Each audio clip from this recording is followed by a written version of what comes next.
Hello everyone, this is Preeti. Last class में हमने potential energy find की थी डायपोल की एक्सटर्नल इलेक्ट्रिक फील्ड में। अब अगर हमें पोटेंशियल एनर्जी फाइंड करनी है कुछ पर्टिकुलर सिस्टम्स की, तो आज हम उनके लिए कुछ फॉर्मूलाज देखने वाले हैं। इनके डेरिवेशंस हमें नहीं करने हैं, लेकिन न्यूमेरिकल्स में ये फॉर्मूलाज यूज होंगे। तो चलिए स्टार्ट करते हैं। क्या क्या है पोटेंशियल एनर्जी फाइंड करने के लिए फॉर्मूलाज? पहला है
इनमें से वो हमसे कोई भी कंडीशन पूछ सकते हैं।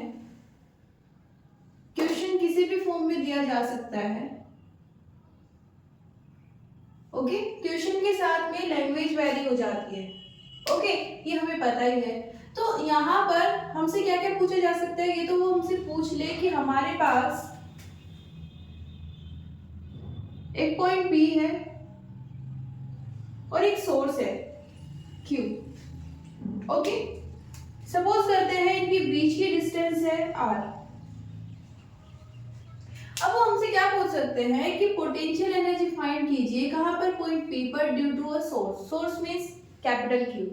ओके, इन अदर वर्ड्स क्या पूछा जा सकता है, potential energy of a system of two charges. Okay, देखिए यहाँ पर दो चार्जेस हमने लिए हैं। ओके, एक ये चार्ज है जो सोर्स पर है, दूसरा मान लेते हैं कि हम इनफाइनाइट से इस पॉइंट पी तक लेके आए हैं और डिनोट किससे कर रहे हैं, स्मॉल क्यू। ओके, यहाँ पर कोई भी एक्सटर्नल इलेक्ट्रिक फील्ड प्रेजेंट नहीं है। इस सिचुएशन में सिर्फ दो चार्जेस हैं। ओके, ये दो पॉइंट्स मान सकते हैं, इसको पॉइंट ए बोल दिया अगर, तो इस सिचुएशन में हमारे पास ये एक सिस्टम बन जाएगा। ओके, सिस्टम क्या होता है, बेसिकली हम जिसको स्टडी कर रहे हैं, जिस चीज को स्टडी कर रहे हैं उसे बाकी के इन्वायरमेंट से सेपरेट कर देते हैं। ओके, हमें सिर्फ इन पर फोकस करना है। तो ये हमारा एक सिस्टम है जिसे हमने एक पर्टिकुलर पॉइंट पर, ओके, पर्टिकुलर डिस्टेंस पर रखा हुआ है। अब यहाँ पर हमें क्या निकालनी है, पोटेंशियल एनर्जी। और क्या पूछ सकते हैं, work done to put together two charges. Okay, देखिए यहाँ पर थोड़ा सा इसको सोचने का ट्राई करते हैं जिससे हम इस चीज को समझ पाए। स्टार्टिंग में क्या हुआ होगा, यहाँ पर सब वैकेंट था, कुछ नहीं था यहाँ पर। ओके, फिर उसके बाद हम इनफाइनाइट से एक पॉइंट चार्ज क्यू को लेके आते हैं। ओके, और कहां पर रख देते हैं, इस स्पेस में पॉइंट ए पर। यहाँ पर इनिशियली कोई इलेक्ट्रिक फील्ड नहीं थी, तो इजीली हम बिना किसी रेस्ट्रिक्शन के, बिना किसी वर्क के इसको यहाँ पर ला सकते हैं। ओके, वर्क हमें कब करना पड़ता है, जब हमें किसी चीज पर फोर्स लगाना पड़ता है। ओके, यहाँ तो हम किसी के अपोजिट फोर्स नहीं लगा रहे हैं। ओके, ना इलेक्ट्रिक फील्ड है ना अदर कोई फील्ड है। अब यहाँ पर क्यू तो आ गया, अब क्या होगा, हम इनफाइनाइट से किसी दूसरे चार्ज स्मॉल क्यू को लेके आते हैं। अब देखिए यहाँ पर अब क्या है, क्यू है, इसके कारण यहाँ पर क्या जनरेट हो जाएगी, इलेक्ट्रिक फील्ड। कोई एक्सटर्नल इलेक्ट्रिक फील्ड नहीं है, इसने जो प्रोड्यूस की है वो वाली इलेक्ट्रिक फील्ड यहाँ पर इस स्पेस में आ जाएगी। ओके, अब इस क्यू चार्ज को यहाँ पर लेके आते हैं किसी पॉइंट पी पर। ओके, अब हमें कुछ वर्क डन करना पड़ेगा। जब इसको लेके आए थे तो हमें यहाँ पर कोई फोर्स नहीं लगाना पड़ रहा था, इजीली हो जाएगा, तो हमें कोई वर्क नहीं करना पड़ रहा था। ओके, अब यहाँ पर क्या करना पड़ेगा, कुछ एक्सटर्नल वर्क करना पड़ेगा। ओके, किसके अपोजिट, इलेक्ट्रिक फील्ड के अपोजिट, राइट। अब एक्सटर्नल वर्क डन करना पड़ रहा है, उसी को हम क्या बोल रहे हैं,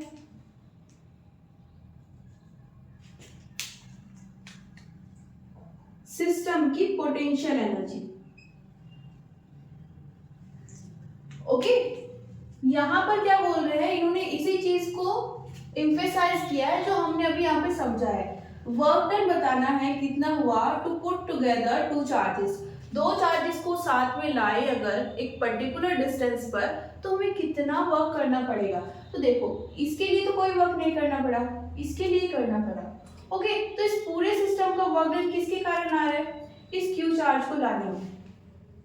ओके, तो ये कुछ कंडीशंस हैं जिनका सेम फॉर्मूला होता है पोटेंशियल एनर्जी जो हमने स्टार्टिंग में पढ़ा था, capital Q small Q 4 pi epsilon naught are.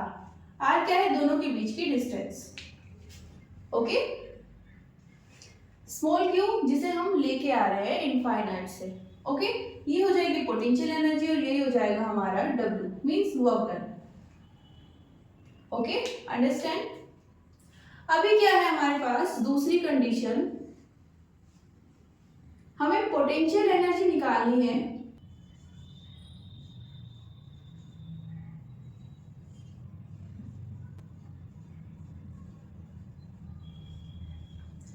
दो चार्जेस है हमारे पास, दो चार्जेस का एक सिस्टम है।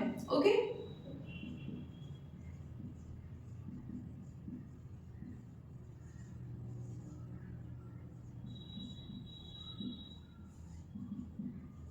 कहां पर रखा हुआ है, एक्सटर्नल इलेक्ट्रिक फील्ड में रखा है।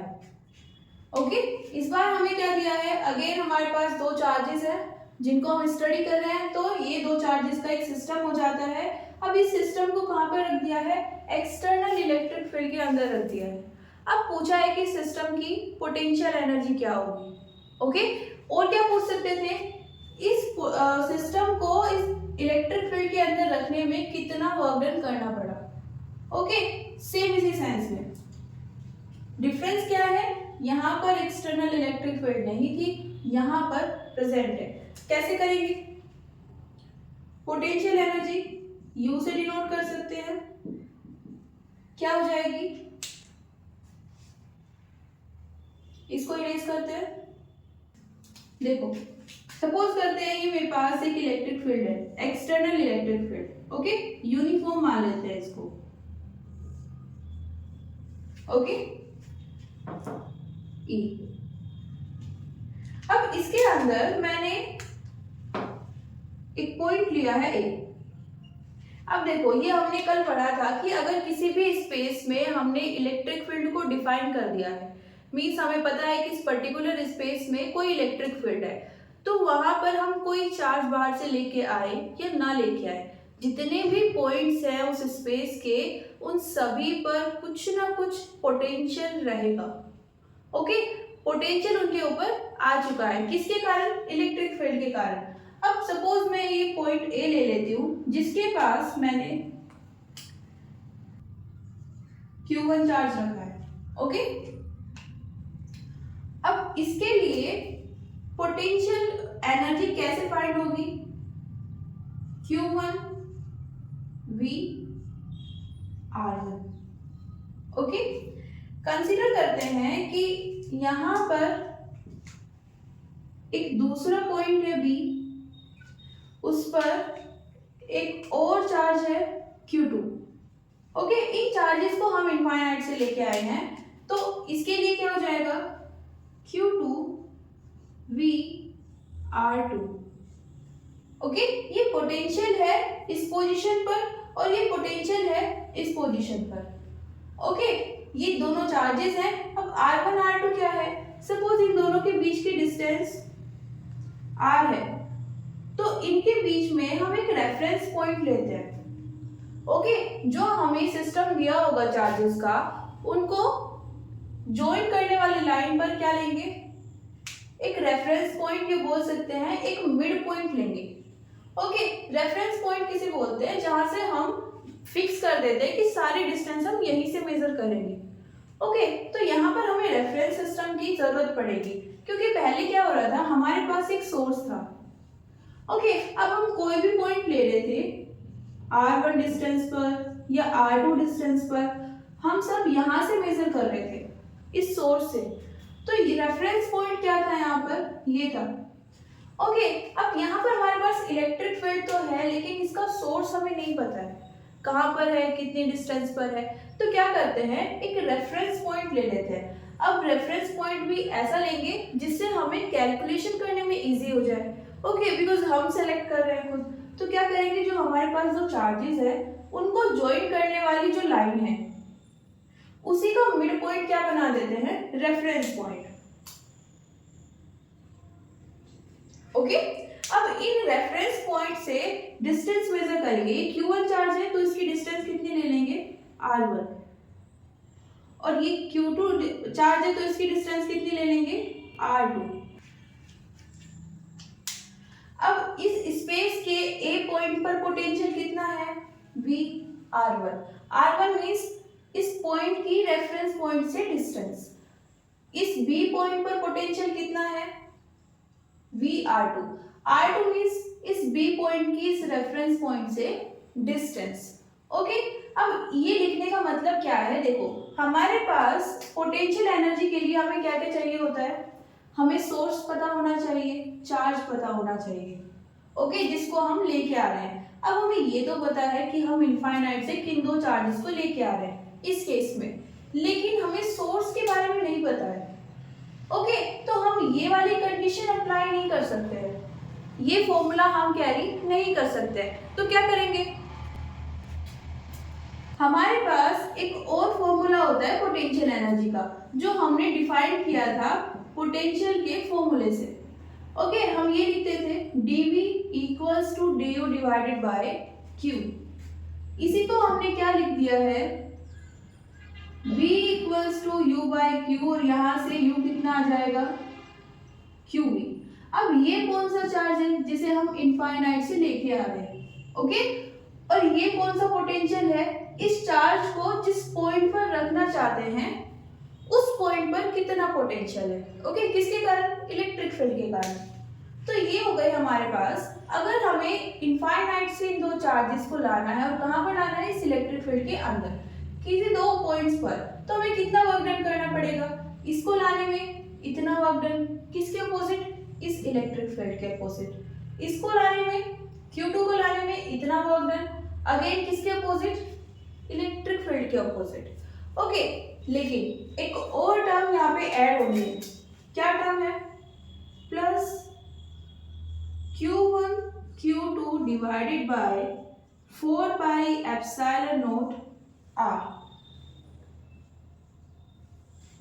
अब यहाँ पर ये वाली टर्म कहाँ से आई, सपोज करो हम पहले Q1 चार्ज को लेके आते हैं A पॉइंट पर। अब जब इसको लेके आए तो हमें सिर्फ किसके अपोजिट वर्क डन करना पड़ा, एक्सटर्नल इलेक्ट्रिक फील्ड। ओके, तो ये हमारे पास वर्क डन आ गया। अब जब हम Q2 चार्ज को लेके आ रहे हैं तो हमें एक तो वर्क डन करना पड़ेगा इस इलेक्ट्रिक फील्ड के अपोज। ओके, इसको अपोज करने के लिए इसकी अपोजिट डायरेक्शन में, तो वो कितना आया, ये। अब कुछ वर्क डन इसके अपोजिट भी तो करना पड़ेगा, क्योंकि चार्ज है, इसका बिहेवियर कैसा है, जहां पर भी इसको रखा जाएगा वहां पर इलेक्ट्रिक फील्ड प्रोड्यूस हो जाएगी। ओके, तो ये भी अपनी इस इलेक्ट्रिक फील्ड के अंदर ये अपनी खुद की भी इलेक्ट्रिक फील्ड जनरेट कर लेगा। ओके, तो उस इलेक्ट्रिक फील्ड के अपोजिट इसको लेके आ रहे हैं, तो उसके लिए ये वाली पोटेंशियल एनर्जी जो हमने ऊपर भी मेंशन की थी। अब यहाँ पर जो इलेक्ट्रिक फील्ड है वो किसके कारण है? Q1 के कारण। सोर्स क्या हो जाता है? Q1, लेके किसे आ रहे हैं? Q2। तो इस वाले कंडीशन में हमें इन दोनों इंफॉर्मेशन के बारे में पता था, तो हमने क्या किया, ये वाली कंडीशन अप्लाई कर दी। ओके, यहाँ पर हमें सोर्स का नहीं पता है। ओके, अब R1 R2 क्या है?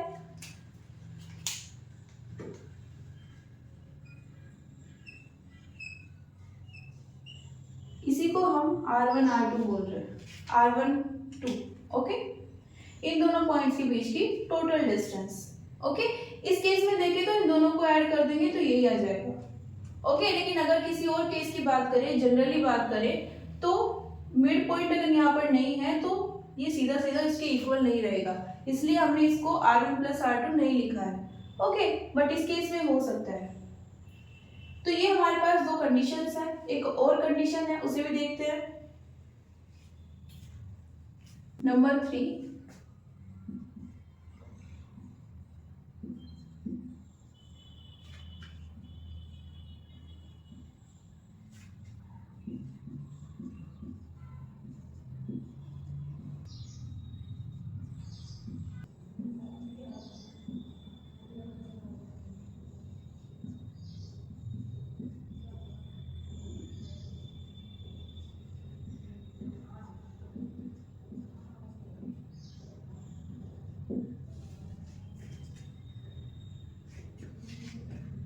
यहाँ पर क्या आ जाएगी पोटेंशियल एनर्जी, हमें एक सिस्टम की पोटेंशियल एनर्जी चाहिए। अगेन इस बार सिस्टम कितने चार्जेस से मिलकर बना है?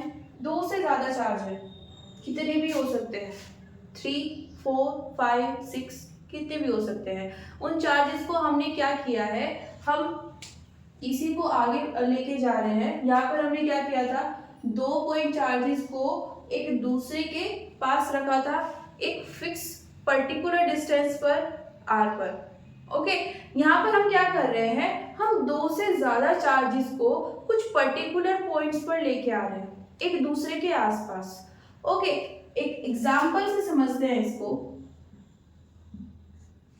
सपोज मैं एक Q1 चार्ज लेती हूँ, ओके, QA बोल देते हैं, QA चार्ज लेती हूँ और उसको कहाँ पे रख दिया है? A पॉइंट पर।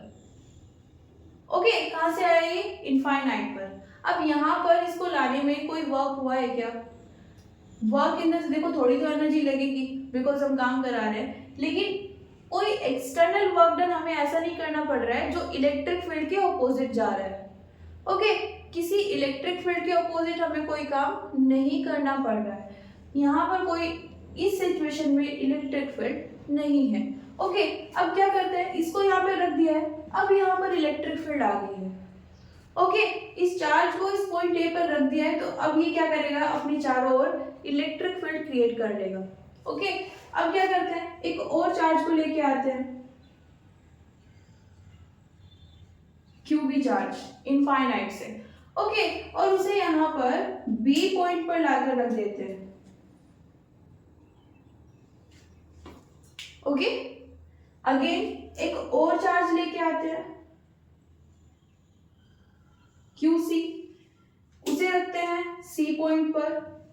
अब देखो, जब इसे लेके आए तो इसे इसके ऑपोजिट कुछ वर्क डन करना पड़ेगा, क्योंकि यहाँ पर इलेक्ट्रिक फील्ड है, वो इसको अपोज करेगी। ओके, तो उसके ऑपोजिट अगर इसे यहाँ पर आना है तो कुछ वर्क डन करना पड़ेगा। यहाँ पर वर्क डन कितना था, इलेक्ट्रिक फील्ड के ऑपोजिट जो हमने काम किया था वो कितना था, 0, लेकिन यहाँ पर कुछ आ चुका है। ओके, यहाँ पर हमें कुछ वर्क डन करना पड़ेगा। अब इसको रख दिया है, तो अब ये भी क्या करेगा, अपनी चारों ओर इलेक्ट्रिक फील्ड जनरेट कर लेगा। इस बार हमारे पास 2 इलेक्ट्रिक फील्ड आ गई है, एक इसके कारण और एक इसके कारण। अब इनफाइनाइट से इसको लेके आए हैं, ओके, इसे कुछ फिक्स डिस्टेंस पर रखा है। अब यहाँ पर हमें इसको लाने में इन दोनों के ऑपोजिट कुछ काम करना पड़ेगा, वर्क डन बढ़ गया। ओके, एक और लेके आते हैं और उसको यहाँ पर रख देते हैं। कौन सी पोजीशन है ये, D पोजीशन। ओके, इसको करने के लिए इन तीनों के अपोजिट कुछ काम करना पड़ेगा, बिकॉज यहाँ पर अब इन तीनों की अपनी कुछ इलेक्ट्रिक फील्ड है, ओके, जो इसको आने से रोकेंगी, रिपेल करेंगी, तो उन सब के अगेंस्ट इसे कुछ काम करना पड़ेगा अगर इसे यहाँ पर आना है। ओके, ये एक स्क्वायर फॉर्म बन गई है। ओके, मान लेते हैं इसकी एजेस कितनी है, सब आर है। ओके, आर सेंटीमीटर है।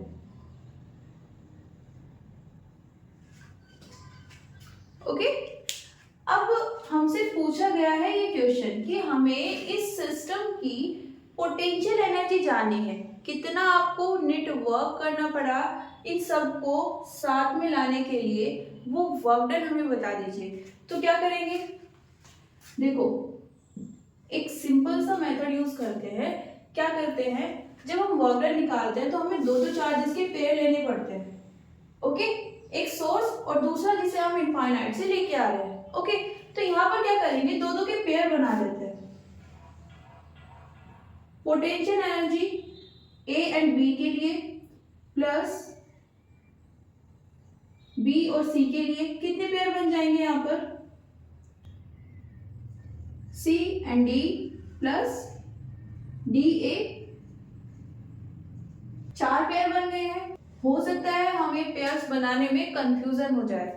ओके, तो उस केस में हम क्या कर सकते हैं, जान सकते हैं कि हमारे पास कितने नंबर ऑफ पेयर्स बनेंगे इस पर्टिकुलर सिस्टम के लिए। कैसे, number of pairs equals to n minus 1 divided by 2। Okay, n क्या है यहाँ पर, number of charges in the system.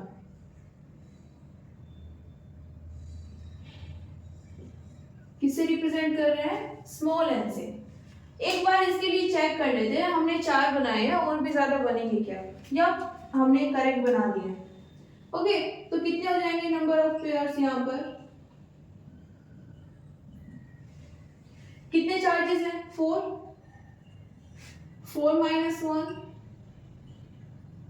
Divided by 2 कितना आ जाएगा, 6। तो कितने पेयर बनने चाहिए, 6। हमारे पास कितने बने हैं, सिर्फ 4। और कौन कौन से पॉसिबल है, देखो ये दोनों पेयर्स भी तो बनेंगे, ये वाले पेयर्स भी तो बनेंगे जो डायगोनल के अलोंग हैं। ओके, तो बनाते हैं, कितना हो जाएगा, U A C plus U B D. Okay, यहां पर इन सब के लिए क्या फॉर्म यूज करोगे आप, ये वाली। ओके, यहां पर u क्या है, Q1 Q2 divided by 4 pi epsilon not r। Okay, जो दो चार्जेस लिए हैं उनके बीच की डिस्टेंस ले लीजिए। सपोज मैं r की बात करूं तो इन दोनों चार्जेस के बीच में डिस्टेंस कितनी आ जाएगी, r सेंटीमीटर। ओके, ये वाली डिस्टेंस की बात करूं तो हमें क्या चाहिए होगी, ये वाली डिस्टेंस। ये कौन सी डिस्टेंस है, डायगोनल है, तो हमें क्या करना पड़ेगा, डायगोनल निकालना पड़ेगा, किसके लिए, स्क्वायर के लिए। ओके, ये पूरी डिस्टेंस हमें कहां पे रखनी है, जब इन दोनों की बात हम करेंगे, r को इस डिस्टेंस से रिप्लेस करना है। Okay, firstly number of pairs जानेंगे, सेकंड क्या करेंगे, पेयर्स को ड्रॉ करेंगे, और फिर उसके बाद ए बी क्या डिनोट कर रहा है, ये किसके लिए है, क्यू ए क्यू बी के लिए। ओके, इसके अकॉर्डिंग इस फॉर्मूले में 1 बाय 1 करके सबकी वैल्यूज रखेंगे और सॉल्व कर देंगे। ओके, हमारे पास आंसर आ जाएगा। ओके, तो ये 3 फॉर्मूलाज थे हमारे पास। जब न्यूमेरिकल्स करेंगे, जो नेक्स्ट क्लास में करने वाले हैं, तो वहां पर और ज्यादा क्लैरिटी मिल जाएगी कि हम इनको कैसे यूज कर रहे हैं। ओके, नेक्स्ट हम क्या करने वाले हैं, इक्विपोटेंशियल सरफेस।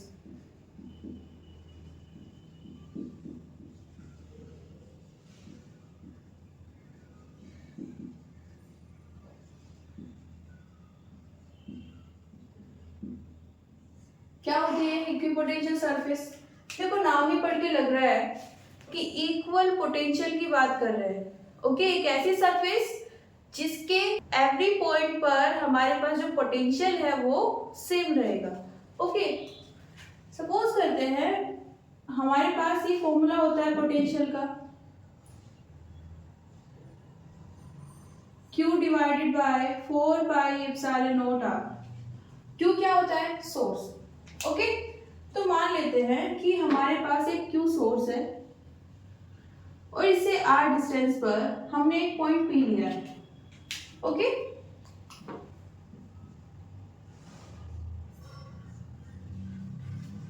अब अगर हम इस सोर्स को फिक्स रख रहे हैं तो हमारे लिए पोटेंशियल सेम रहेगा अगर हम R डिस्टेंस पर कोई पॉइंट लेते हैं। ओके, ये पॉइंट P है, कोई पॉइंट R भी हो सकता है। ओके,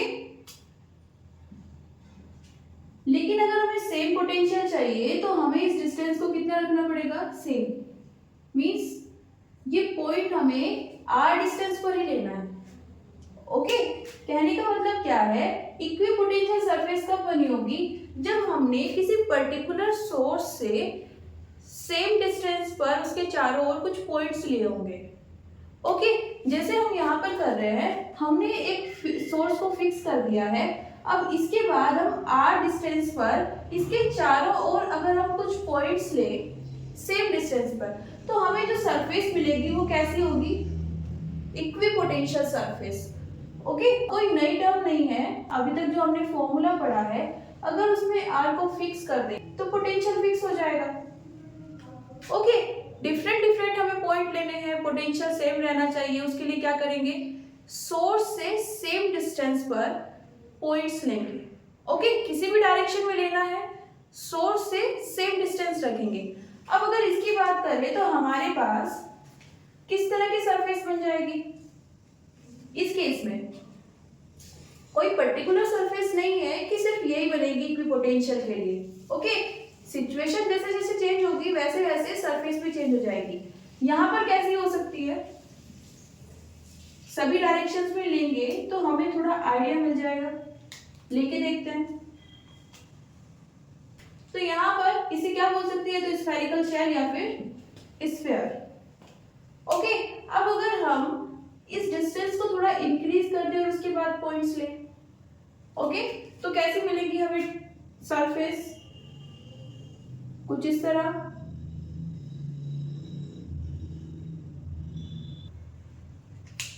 यहाँ सेंटर पर मेरे पास एक चार्ज है।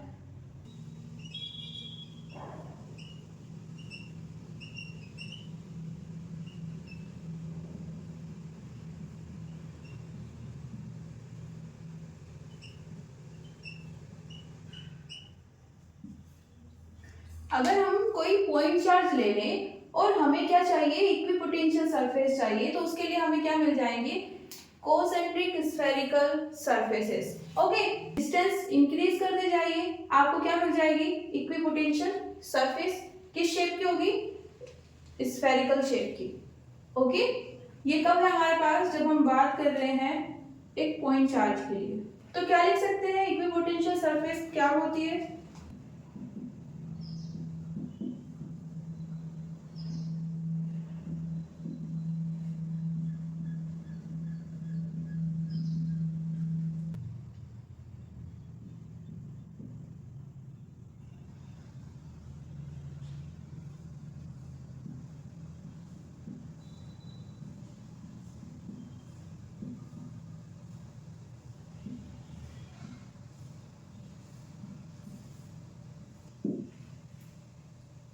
Okay, for example this.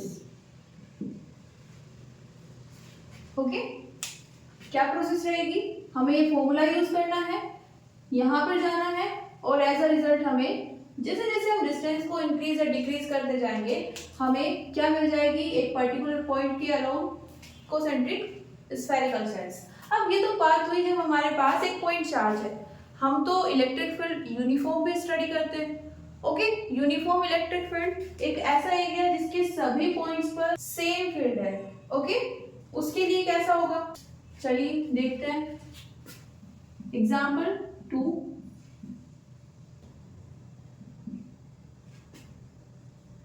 क्या लेना है, एक यूनिफॉर्म इलेक्ट्रिक फील्ड लेनी है।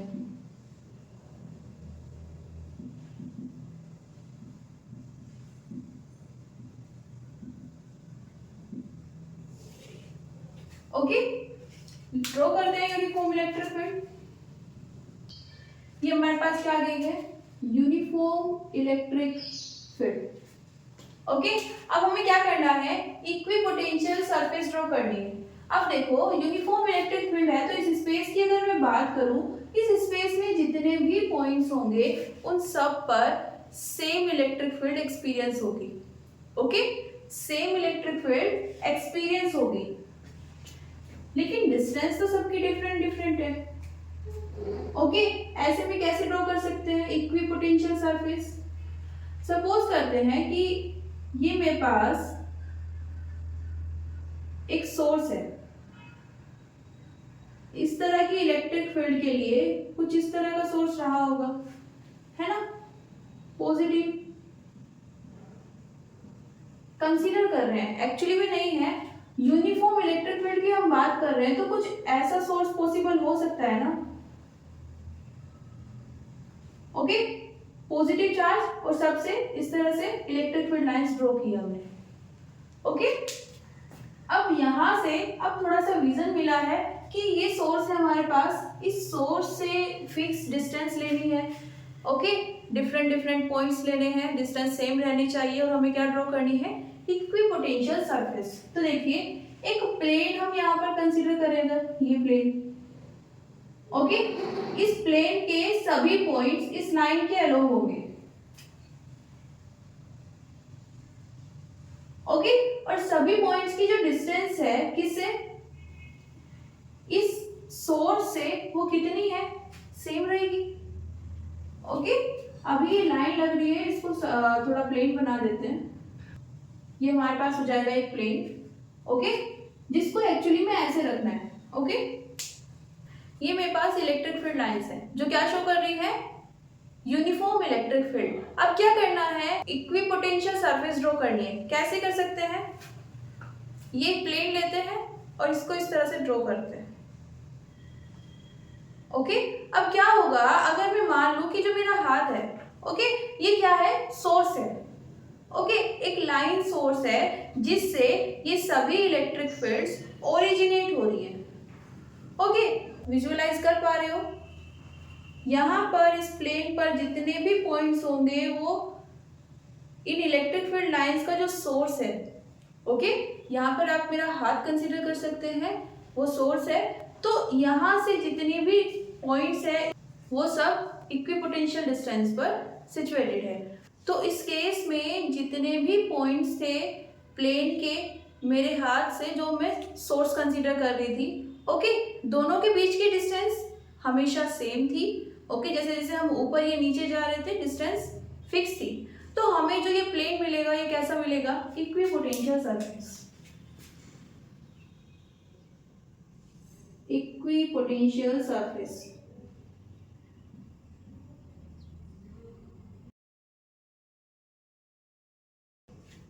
ओके, यहां पर ये सभी क्या है,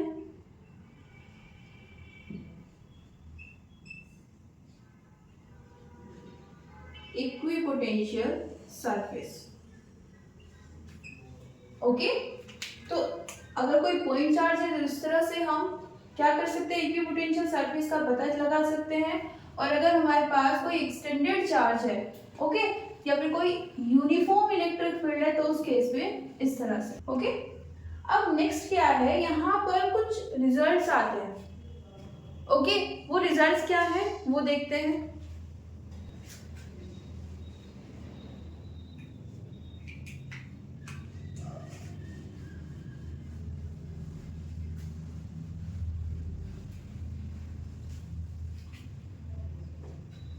हमने बोला है कि हमारे पास पोटेंशियल कैसा है, इक्विपोटेंशियल। मींस अगर हम एक पॉइंट ए से दूसरे पॉइंट बी पर जा रहे हैं तो पोटेंशियल में, ये सरफेस पर दो पॉइंट्स हैं, ओके, एक पॉइंट से दूसरे पर जा रहे हैं तो जो पोटेंशियल में चेंज है वो कितना होना चाहिए, 0। पोटेंशियल सभी के पास सेम है तो चेंज कितना हो जाएगा, 0। तो फर्स्ट रिजल्ट क्या आता है, हमारे पास electric field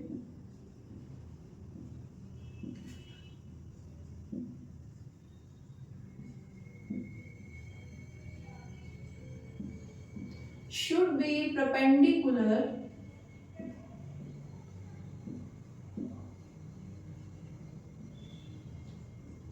to the equipotential surface.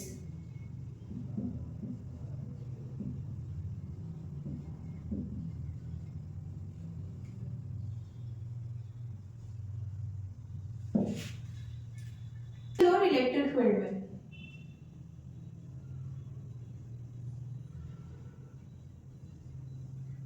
Okay, यहां पर अगर हम पोटेंशियल को 0 रख देते हैं, ये कितना आ जाएगा, EDR cos थीटा 0। और cos की टर्म में 0 कब आता है, जब ये 90 होगा, मींस है ना, cos 90 की वैल्यू 0 होती है ना। अब क्या होगा, cos से cos कैंसिल हो जाएगा, कितना मिलेगा हमें, दोनों साइड को कंपेयर करना है तो हमें मिल जाएगा थीटा 90। ओके, अब यहाँ पर थीटा किस किस के बीच का एंगल था, थीटा एंगल है between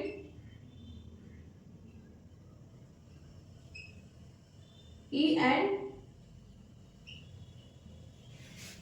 D R, displacement. Okay, हम किसी पर्टिकुलर डायरेक्शन में क्या कर रहे हैं, डिस्प्लेसमेंट कर रहे हैं, डिस्प्लेस हो रहे हैं, किसी पॉइंट ए से किसी पॉइंट बी पर जा रहे हैं, तो उससे इलेक्ट्रिक फील्ड का एंगल कितना होना चाहिए, 90। हमें क्या मिल जाएगी, इक्विपोटेंशियल सरफेस। ओके, हमने तो सिर्फ क्या लिया था, पोटेंशियल को 0 पुट किया है, हमारे पास कंडीशन आ गई है 90 की, और इसका मतलब क्या है कि जो इन दोनों के बीच का एंगल है वो कितना होना चाहिए, 90। अब इनके बीच का एंगल 90 होने का मतलब कैसे समझ सकते हैं, हम किसी पॉइंट ए से किसी पॉइंट बी पर जा रहे हैं, ये दोनों पॉइंट सरफेस के ऊपर है। ओके, तो इनके बीच की डिस्टेंस, सपोज ये हमने कितना डिस्प्लेसमेंट किया है, dr। ओके, और किस डायरेक्शन में किया है, इस डायरेक्शन में कर रहा है, ए से बी।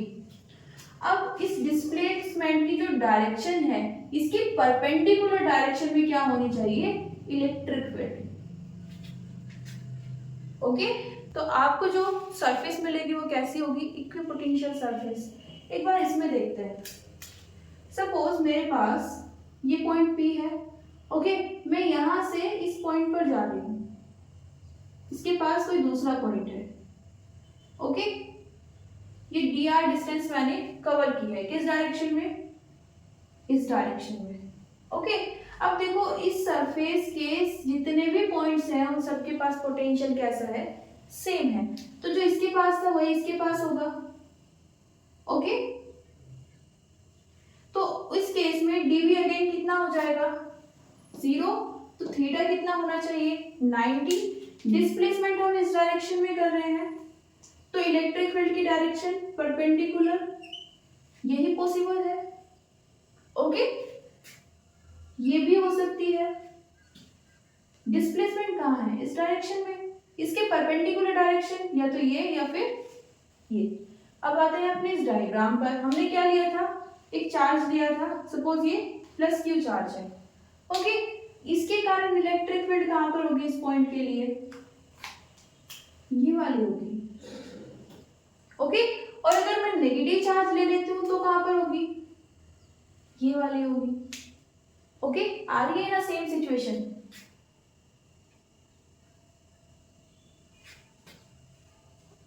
तो ये चीज हम स्टार्टिंग से यूज कर रहे हैं कि हमारे पास कोई चार्ज है तो इलेक्ट्रिक फील्ड इसी डायरेक्शन में होगी, है ना, रेडियली आउटवर्ड पॉजिटिव के लिए, और रेडियली इनवर्ड कब होगी, नेगेटिव के लिए। अब कुछ नया ऐड क्या हुआ है इसमें कि अगर हम इस सरफेस पर किसी एक पॉइंट से दूसरे पॉइंट पर जा रहे हैं तो क्या होगा, पोटेंशियल 0 रहेगा, सॉरी पोटेंशियल डिफरेंस 0 रहेगा, और इन दोनों के बीच का जो एंगल है डिस्प्लेसमेंट और इलेक्ट्रिक फील्ड के बीच वो कितना हो जाएगा, 90। यहाँ पर देखते हैं, सपोज मैं इस प्लेन पर इस पॉइंट से इस पॉइंट पर या फिर इस डायरेक्शन में, इनमें से किसी भी डायरेक्शन में मैं अगर डिस्प्लेसमेंट करती हूँ, ओके, तो इलेक्ट्रिक फील्ड कहाँ है, इनके परपेंडिकुलर। ओके, और देखो यहाँ से आप चेक भी कर सकते हो, डिस्प्लेसमेंट यहाँ पर लो या फिर नीचे इस सरफेस के लिए, इलेक्ट्रिक फील्ड परपेंडिकुलर ये है, मीन्स आपने करेक्ट सरफेस को ड्रॉ किया है। यही सरफेस क्या है, एग्जैक्ट इक्विपोटेंशियल सरफेस है। ओके, नोट कीजिए, यहाँ पर हम इलेक्ट्रिक फील्ड को इस तरह से डिनोट कर सकते हैं। ओके, नेक्स्ट क्या आएगा हमारे पास, हमारे पास वर्क डन कितना आता है, 0।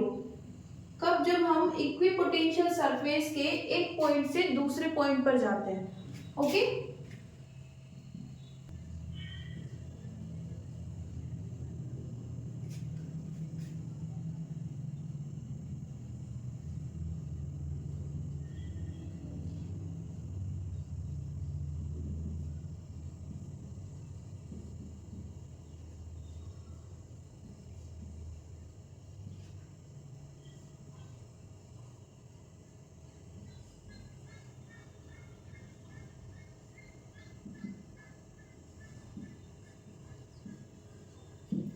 किसी भी पॉइंट ए से बी पर जाने के लिए जो हमें वर्क डन करना पड़ेगा वो कितना आएगा, 0। कैसे आएगा, देखिए वर्क डन का हमारे पास फॉर्मूला होता है फोर्स इनटू डिस्प्लेसमेंट। फोर्स को यहाँ पर क्या लिख सकते हैं, ये कौन सा फोर्स होता है, इलेक्ट्रोस्टैटिक्स पढ़ रहे हैं, कूलम्बिक फोर्स है, सिर्फ एक ही फोर्स है यहाँ पर, अट्रैक्शन या फिर रिपल्शन का। ये किससे रिलेटेड है, इलेक्ट्रिक फील्ड से। इस तरह से लिखा जा सकता है क्या, ओके।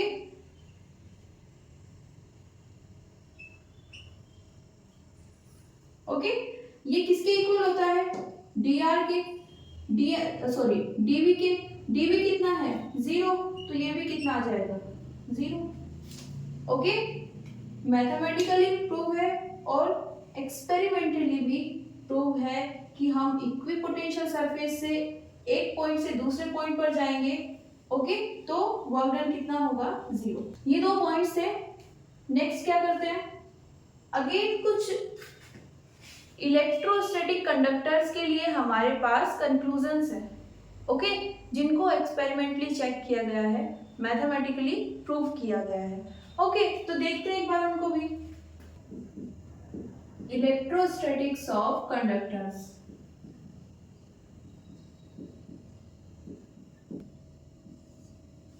ओके, फर्स्ट है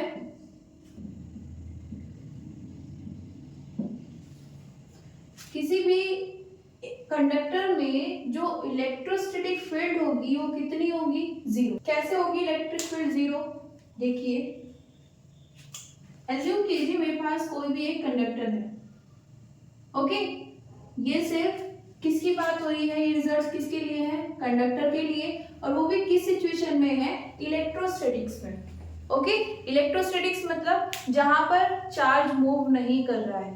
ओके, तो सपोज ये मेरे पास एक कंडक्टर है, इसके पास हम जो प्रॉपर्टी पढ़ते हैं कंडक्टर्स की वो क्या होती है, इनके पास कुछ फ्री इलेक्ट्रॉन्स होते हैं, ओके, कुछ फ्री इलेक्ट्रॉन्स होते हैं। कोई भी कंडक्टर किससे मिलकर बना है, मटेरियल में क्या होते हैं, मॉलिक्यूल्स। मॉलिक्यूल्स किससे मिलकर बने हैं, एटम से, और एटम्स में क्या है, इलेक्ट्रॉन्स और प्रोटॉन्स। ओके, अब यहाँ पर एटम्स में ये फिक्स होते हैं, न्यूक्लियस में होंगे, लेकिन इनकी अगर हम बात करें तो क्या होगा, कुछ इलेक्ट्रॉन्स फिक्स ऑर्बिट्स में घूम रहे होंगे, है ना, लेकिन कुछ इलेक्ट्रॉन्स फ्री होते हैं मूव करने के लिए। कंडक्टर्स की अगर हम बात करें तो उनमें सबसे ज्यादा फ्री इलेक्ट्रॉन्स हमें मिलते हैं, ओके, इसीलिए हम उन्हें कंडक्टर्स भी बोलते हैं। यही उनकी प्रॉपर डेफिनेशन होती है कि जिसमें हमें फ्री इलेक्ट्रॉन्स मिल जाते हैं उनको हम क्या बोलते हैं, कंडक्टर्स। ओके, अब यहाँ पर हमारे पास कुछ फ्री इलेक्ट्रॉन्स हैं। जब हम बात करते हैं इलेक्ट्रोस्टैटिक फील्ड की, तो ये फ्री इलेक्ट्रॉन्स खुद को कुछ इस तरह से रीडिस्ट्रीब्यूट कर लेते हैं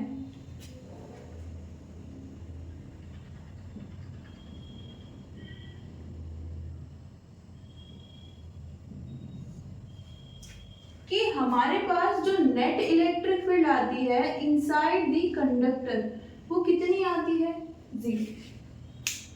इसमें हमारे पास पॉजिटिव चार्ज भी है, किसकी फॉर्म में, प्रोटॉन्स की फॉर्म में, नेगेटिव चार्ज भी है इलेक्ट्रॉन्स की फॉर्म में, वो सब फिक्स है। ओके, प्रोटॉन्स हमेशा फिक्स रहते हैं, कुछ इलेक्ट्रॉन्स बाउंड है, ऑर्बिट में ही घूम रहे हैं, लेकिन कुछ फ्री इलेक्ट्रॉन्स है। वो फ्री इलेक्ट्रॉन्स क्या करते हैं, टाइम टू टाइम खुद को रीडिस्ट्रीब्यूट करते रहते हैं। ओके, किस तरह से, सिचुएशन के अकॉर्डिंग नेट इलेक्ट्रिक फील्ड को 0 रखने के लिए। ओके, तो ये जो रिजल्ट है ये कहाँ से आता है, किसके कारण आता है, फ्री इलेक्ट्रॉन्स के कारण। उनकी एक बिहेवियर होता है, वो खुद को स्टडी स्टेट में रखते हैं। स्टडी स्टेट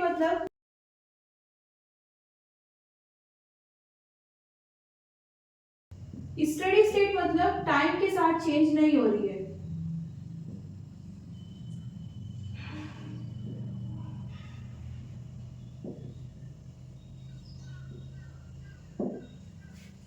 ओके, तो उसके लिए क्या करते हैं, ये खुद को ऑलरेडी मूव तो पहले ही कर रहे हैं, लेकिन जब मूवमेंट नेट इलेक्ट्रिक फील्ड 0 हो जाती है, स्टेट आ जाती है स्टडी स्टेट। ओके, अब ये फिक्स हो गए हैं, अब ये मूव नहीं कर रहे हैं, और इसी कंडीशन को हम क्या बोलते हैं, इलेक्ट्रोस्टैटिक कंडीशन। ओके, जिसमें जो चार्जेस हैं वो मूव नहीं कर रहे हैं। लेकिन ऐसी स्टेट आएगी कैसे, वो खुद को जो उनके बीच में अट्रैक्शन हो रहा है, रिपल्शन हो रहा है, उसके अकॉर्डिंग वो अपनी एक पर्टिकुलर पोजीशन ले लेते हैं। ओके, चेंज करते रहते हैं, देखते रहते हैं कि फोर्स कम हुआ कि नहीं हुआ। पर्टिकुलर पोजीशन जब उन्हें ऐसी मिल जाती है जहां पर नेट फोर्स या नेट इलेक्ट्रिक फील्ड क्या हो जाती है, 0, उस सिचुएशन में वे सब स्टडी स्टेट में आ जाते हैं। मीन्स अब वो आगे मूव नहीं करेंगे।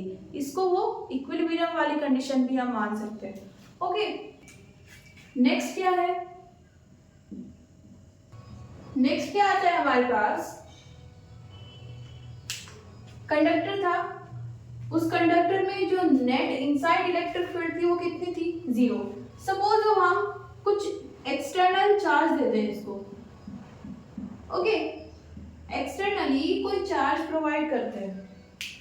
ओके, तो इन्होंने बोला है कि जो सरफेस है उस पर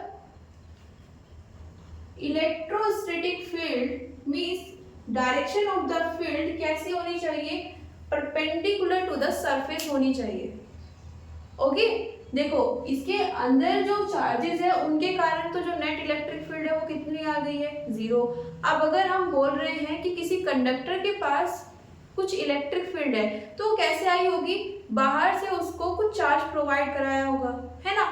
अब उस चार्ज के कारण वहां पर उसकी सरफेस पर क्या प्रोड्यूस हुआ है, इलेक्ट्रिक फील्ड। अब ये इलेक्ट्रिक फील्ड कैसा होना चाहिए, परपेंडिकुलर होना चाहिए। अगर ये परपेंडिकुलर नहीं है मींस हमारे पास इलेक्ट्रोस्टैटिक कंडीशन फुलफिल नहीं होगी। कैसे, स्फीयर लेके बात करते हैं। ओके, ये एक स्फीयर है और इस पे इस पॉइंट पर ये इलेक्ट्रिक फील्ड है। ओके, जो इसके अकॉर्डिंग है, एक्चुअली में ऐसी होनी चाहिए और होती भी है। अगर हम इसको पॉजिटिव चार्ज दे दें, ओके, यूनिफॉर्मली डिस्ट्रीब्यूट कर दे पॉजिटिव चार्ज, तो डायरेक्शन क्या होगी, ये जो सरफेस पर चार्ज आया है वो सोर्स की तरह एक्ट करेगा और इस डायरेक्शन में हमें इस तरह से इलेक्ट्रिक फील्ड मिल जाएगी। ओके, सभी पॉइंट्स पर वो कैसी होती है, परपेंडिकुलर। लेकिन अभी बात करते हैं अगर वो परपेंडिकुलर नहीं है तो क्या प्रॉब्लम है ना, या वो परपेंडिकुलर से अलग किसी एंगल पर क्यों नहीं हो सकती है। सपोज हमारे पास इस पॉइंट पर ये इलेक्ट्रिक फील्ड की डायरेक्शन है। ओके, इस पर्टिकुलर पॉइंट के लिए ये इलेक्ट्रिक फील्ड की डायरेक्शन है। ओके, ये हॉरिजॉन्टल से कितना एंगल बना रही है, सपोज थीटा। ये एक्स एक्सिस है, ये क्या हो जाएगी वाई एक्सिस। ओके, अब इस एक्स एक्सिस में इसका एक कंपोनेंट आ जाएगा जिसको हम बोल सकते हैं ई कोस थीटा। इलेक्ट्रिक फील्ड का क्या किया है, ये पॉइंट लिया है P, इस पॉइंट P पर हमने एज्यूम किया है कि इलेक्ट्रिक फील्ड की ये डायरेक्शन है जो हॉरिजॉन्टल से इस वाली डायरेक्शन से कितना एंगल बना रही है, थीटा। ओके, अब यहाँ पर जब थीटा एंगल है तो क्या कर सकते हैं, कंपोनेंट्स डिवाइड कर सकते हैं।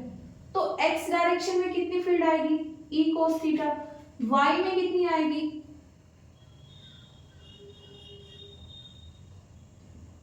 e sin theta. ओके, देखो y डायरेक्शन में इलेक्ट्रिक फील्ड आने का क्या मतलब है, टोटल इलेक्ट्रिक फील्ड ये है, ये एक कंपोनेंट है, लेकिन कंपोनेंट तो किसका ही है, इलेक्ट्रिक फील्ड का है ना, मींस टोटल इलेक्ट्रिक फील्ड इस डायरेक्शन में है, लेकिन थोड़ा एक्सपीरियंस इस डायरेक्शन में भी होगा और कुछ एक्सपीरियंस इस डायरेक्शन में होगी। ओके, यहाँ इलेक्ट्रिक फील्ड आने का क्या मतलब है, इस डायरेक्शन में एक फोर्स अप्लाई हो रहा है। ओके, इस इलेक्ट्रिक फील्ड के कारण इस डायरेक्शन में एक फोर्स आ गया है। अब हमने क्या बोला था कि यहाँ पर सपोज करते हैं कुछ पॉजिटिव चार्जेस है। ओके, इस पॉइंट पर भी हो सकते हैं। ओके, अब ये क्या कर रहा है, इस पॉइंट पर फोर्स की क्या डायरेक्शन है, ये वाली जो इलेक्ट्रिक फील्ड की है, ई साइन थीटा। मींस ये चार्ज एक फोर्स एक्सपीरियंस कर रहा है और वो फोर्स इसको क्या कराना चाहता है, मूव कराना चाहता है। आप पर अगर कोई फोर्स लगाएगा तो क्या होगा, आगे या पीछे मूव कर जाओगे अलोंग द फोर्स। ओके, वैसे ही ये भी क्या करने लगेगा, मोशन करने लगेगा। ओके, अगर सभी पॉइंट्स के पास में इस तरह की इलेक्ट्रिक फील्ड है तो क्या होगा कि जितने भी चार्जेस हैं वो सब क्या करेंगे, एक फोर्स एक्सपीरियंस करेंगे और उस फोर्स की वजह से वो घूमने लगेंगे, मोशन में आ जाएंगे। ओके, और क्योंकि ये चार्ज है, जब तक ये चार्ज रहेगा तब तक वो फोर्स लगता रहेगा। ओके, और जब तक फोर्स लग रहा है वो चार्जेस रेस्ट में नहीं आ पाएंगे और उस सिचुएशन में हमारे पास जो इलेक्ट्रोस्टैटिक्स की कंडीशन है वो फुलफिल नहीं हो पाएगी। ओके, ये फुलफिल नहीं हो रही है तो हम इसकी बात ही नहीं कर पाएंगे। ओके, तो समझ में आया, ये रिजल्ट है, ऐसा होना ही चाहिए। ओके, अब ऐसा अगर नहीं हो रहा है तो क्या होगा, तो फिर इलेक्ट्रोस्टैटिक की कंडीशन फुलफिल नहीं हो पाएगी। ओके, नेक्स्ट क्या है हमारे पास,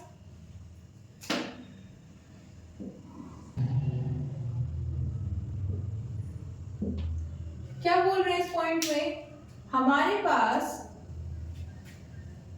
the interior of a conductor can have no excess charge in the static situation। देखो यहाँ पर excess charge का मतलब क्या है, जैसे हमने इस केस में अभी पढ़ा है कि हम एक्सटर्नली कुछ चार्ज प्रोवाइड करा रहे हैं।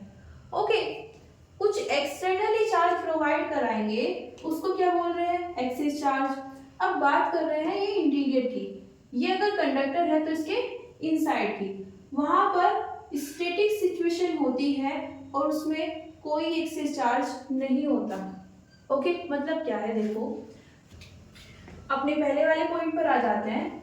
हमारे पास क्या था, अंदर फ्री इलेक्ट्रॉन्स थे, उन्होंने खुद को रीडिस्ट्रीब्यूट किया था और अंदर जो नेट इलेक्ट्रिक फील्ड थी वो कितनी आ गई थी, 0। अब क्या हुआ, हमने एक्सटर्नली कुछ चार्ज दे दिया है इस कंडक्टर को। ओके, कंडक्टर बॉडी है, इसको हमने कुछ चार्ज दे दिया है। अब क्या होगा, ये जो अंदर वाले इलेक्ट्रॉन्स थे, फ्री इलेक्ट्रॉन्स, वो कैसे हो गए थे, स्टैटिक सिचुएशन में आ गए थे, है ना। अब वो फिर से मोशन में आ जाएंगे और फिर से खुद को रीडिस्ट्रीब्यूट करेंगे।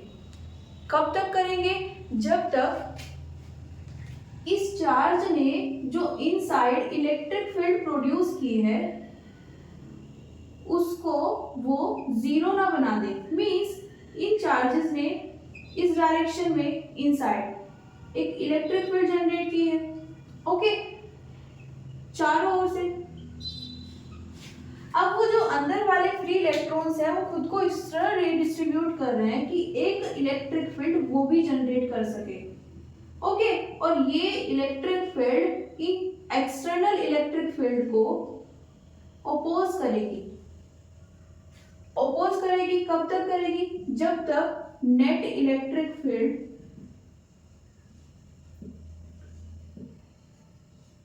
कहां पर? इनसाइड द कंडक्टर जीरो ना आ जाए। स्टार्टिंग में सिर्फ किसके कारण थी इलेक्ट्रिक फील्ड? जो इनसाइड फ्री इलेक्ट्रॉन्स थे। ओके, इस बार क्या हुआ है, पहले उन्होंने खुद को रीडिस्ट्रीब्यूट किया था और ये फील्ड जीरो हो गई थी। इस बार क्या हुआ है, इसकी सरफेस पर कुछ चार्जेस आ गए हैं और उन्होंने इसके जो इलेक्ट्रॉन्स हैं उन पर एक फील्ड लगानी स्टार्ट कर दी, एक फोर्स लगाना स्टार्ट कर दिया। बिकॉज होता है ना, चार्जेस हैं तो अपनी इलेक्ट्रिक फील्ड जनरेट करते हैं, उसके कारण वो जो अंदर वाले फ्री इलेक्ट्रॉन्स हैं एक फील्ड एक्सपीरियंस कर रहे हैं। अब वो खुद को फिर से रीडिस्ट्रीब्यूट करेंगे और कब तक करेंगे? अगेन कैसे सिचुएशन आ जाए? स्टैटिक सिचुएशन, है ना। नेट इलेक्ट्रिक फील्ड जीरो हो जानी चाहिए। द मोमेंट ये सिचुएशन आ जाएगी, अगेन इलेक्ट्रिक फील्ड जीरो हो जाएगी। और इलेक्ट्रिक फील्ड जीरो होने का मतलब क्या है? नेट चार्ज कितना है? जीरो।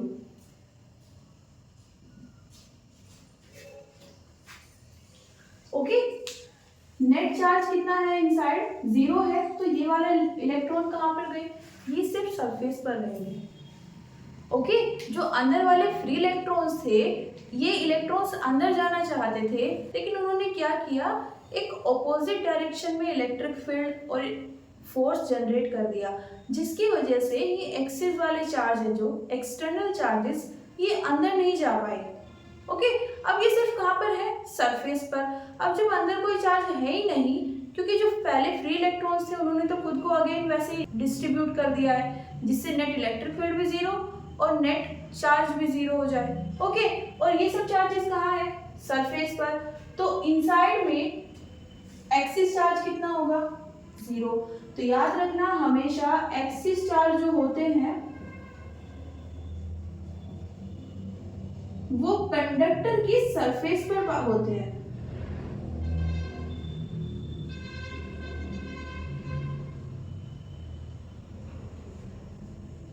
कभी भी अंदर नहीं जा पाते। ओके, स्पेशली अगर हम बात कर रहे हैं इलेक्ट्रोस्टैटिक्स की। ओके, क्योंकि इलेक्ट्रोस्टैटिक्स में इलेक्ट्रॉन्स कहां पर रहना चाहते हैं? स्टैटिक सिचुएशन में। Static situation means net electric field, net force कितना होना चाहिए? जीरो होना चाहिए। तो ये है हमारी third equation, sorry third rule. Next क्या है? Electrostatic shielding. देखो होता क्या है, अब अगर हम मान ले इस सेम कंडक्टर को लेते हैं, इसमें कहीं पर एक छोटा सा होल है, इसको हम कैविटी मान लेते हैं, कैविटी या फिर होल। ओके, एक कंडक्टर है जिसमें एक कैविटी है या फिर मान सकते हैं एक होल है। ओके, अब सोचें अगर, तो ऐसा लगता है कि जैसे इलेक्ट्रिक फील्ड अंदर अब चली जाएगी। ओके, एक रास्ता मिल गया है इलेक्ट्रॉन्स को कंडक्टर के अंदर जाने का, लेकिन होगा क्या? अगेन यहाँ पर नेट इलेक्ट्रिक फील्ड कितनी रहेगी? जीरो। ओके, कैसे समझ सकते हैं इसको? देखो ये कैविटी है, इस पर चारों ओर क्या आ जाएंगे? इलेक्ट्रॉन्स।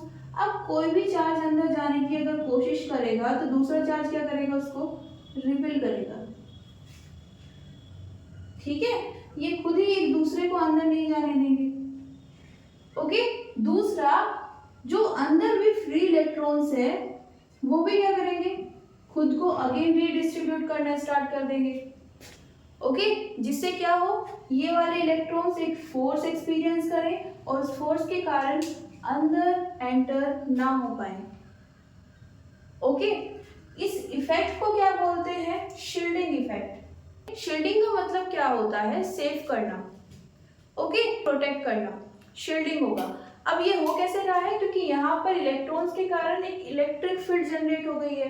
अब ये इलेक्ट्रिक फील्ड क्या कर रही है? चार्जेस को अंदर नहीं जाने दे रही है, कैविटी के थ्रू भी नहीं जाने देगी। इस कैविटी में जो नेट चार्ज होगा वो कितना होगा? इस कैविटी में नेट चार्ज भी 0 होगा और नेट इलेक्ट्रिक फील्ड भी 0 होगी, ओके।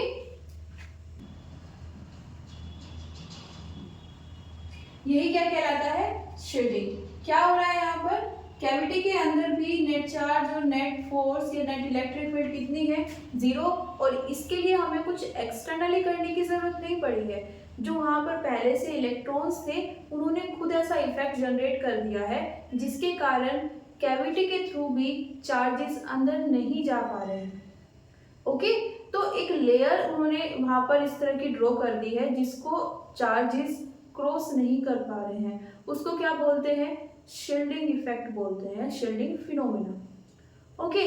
अब इस शील्डिंग का यूज हम कहाँ पे करते हैं? अगर हमारे पास कुछ कंडक्टर्स हैं और उनके अंदर, ओके, हमने कुछ सेंसिटिव इंस्ट्रूमेंट्स यूज किए हैं। सेंसिटिव इंस्ट्रूमेंट्स मीन्स वो चार्ज को सेंस करके या चार्ज से इफेक्ट हो सकते हैं, ओके। अगर उन तक चार्ज पहुंचता है तो उससे इफेक्ट हो सकते हैं। कुछ ऐसे इंस्ट्रूमेंट्स अगर हमने यूज किए हैं तो वहां पर उनको प्रोटेक्ट करना बहुत जरूरी हो जाता है, ओके। तो ऐसे में हम कैविटी को यूज कर सकते हैं, कंडक्टर्स को यूज कर सकते हैं। इस इफेक्ट के थ्रू हमें एक वे मिल जाता है अपने ऐसे इंस्ट्रूमेंट्स को शेव करने का, ओके। तो ये हमारे 4 रिजल्ट्स हैं। 2 रिजल्ट्स और बाकी है, वो भी देखते हैं। नेक्स्ट है हमारे पास,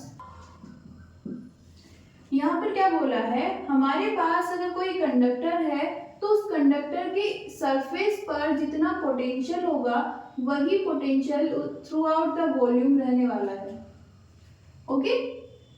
अगर हम बात करें स्फीयर की, सपोज हमारे पास Q चार्ज है और उसके कारण कितना पोटेंशियल जनरेट हुआ है? सरफेस के किसी P पॉइंट पर इतना पोटेंशियल है। रेडियस इसकी R ले लेते हैं, ओके।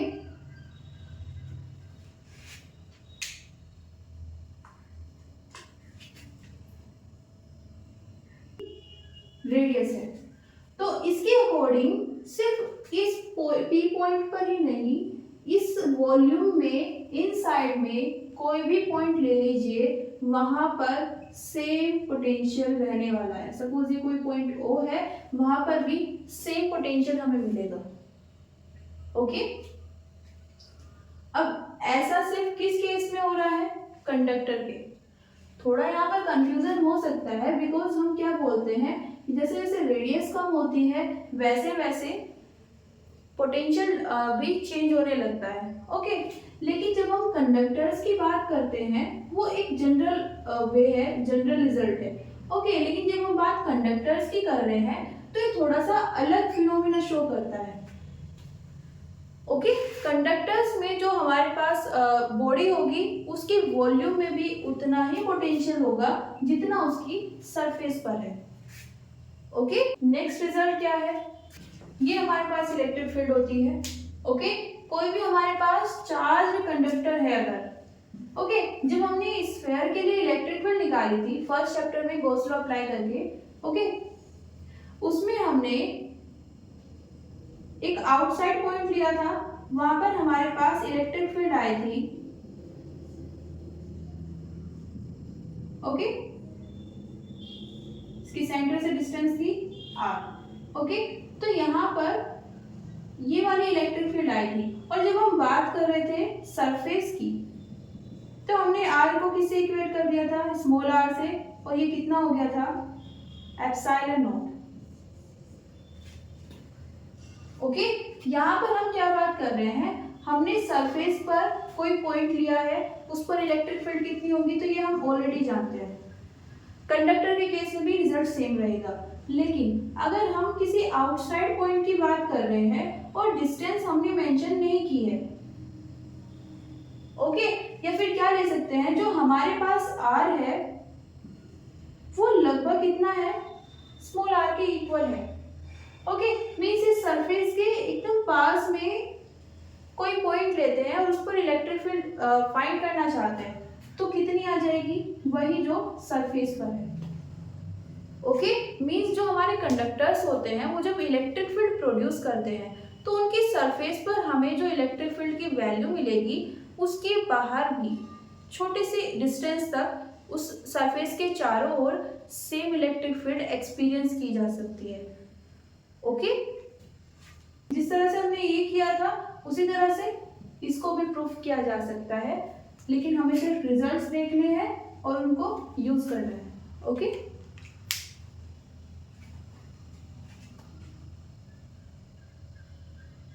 सो आज के लिए इतना ही, मिलते हैं नेक्स्ट क्लास में जिसमें हम करने वाले हैं न्यूमेरिकल्स।